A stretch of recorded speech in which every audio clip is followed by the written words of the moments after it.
Guys welcome to my blog. म एउटा तपाईँहरूलाई नोटिस लिएर आएको छु होइन। अहिले सिओई आएको मान्छे हाम्रो भाइ बहिनीहरूलाई के भन्न चाहन्छु भने काम यहाँ लास्टै धेरै छ क्या।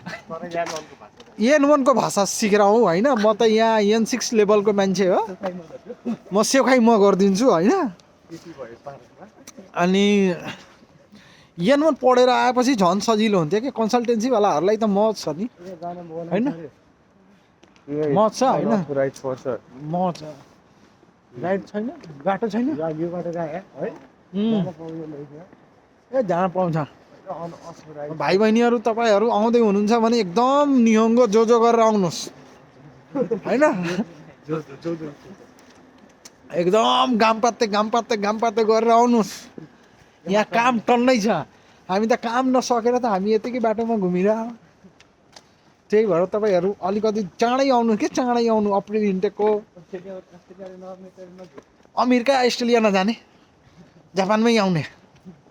जापानमा यस्तो काम छ, महिनाको 3 लाख 4 लाख कमाउन पाइन्छ कि यहाँ।